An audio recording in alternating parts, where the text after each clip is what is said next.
আমি সঙ্গীতা। আমি আজকে আপনাদের বিনা তেলে খিচুড়ি রান্না করা দেখাবো।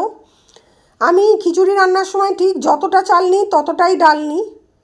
একটা শুকনো কড়ায় আমার প্রয়োজন মতো সোনামুগ ডাল নিয়ে আমি ভাজতে থাকলাম।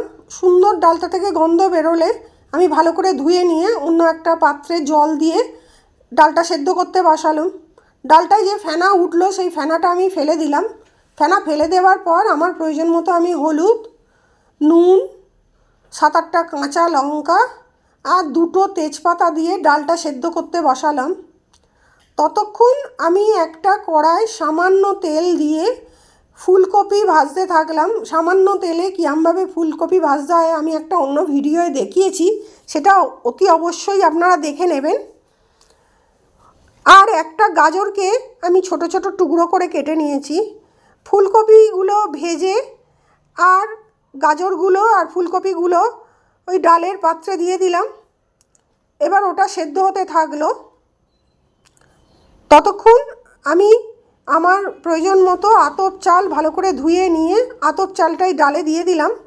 আর একটুখানি আদা কুড়িয়ে রেখেছিলাম, সেই আদা কোড়ানোটা দিয়ে দিলাম। দিয়ে ভালো করে ঘেটে নিয়ে এটা সেদ্ধ করতে বসিয়ে দিলাম।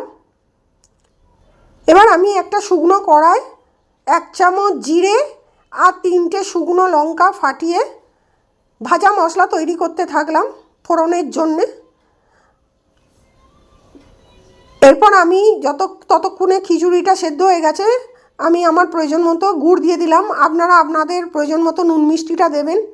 মশলা থেকে সুন্দর গন্ধ বেরোলে আমি এই খিচুড়ির মধ্যে দিয়ে সঙ্গে সঙ্গে চাপা দিয়ে দিলাম, যাতে খিচুড়ির মধ্যে পুরো গন্ধটাই বসে যায়। তারপর আমি ঢাকাটা খুলে নাড়লাম। নাড়ার পর আমি 3টে কাঁচা লঙ্কা চিড়ে আর অল্প একটু গরম মশলা দিয়ে চাপা দিয়ে দিলাম। এরমভাবে আমার খিচুড়ি রান্না করা সম্পূর্ণ হয়ে গেল। এই খিচুড়িটা খেতে খুবই সুন্দর হয়। আর যদি মনে করেন এই সময় আপনারা একটুখানি ঘিও দিয়ে দিতে পারেন। আর এটা হার্টের রুগী আর ডায়েট করছে তাদের পক্ষেও খুবই ভালো।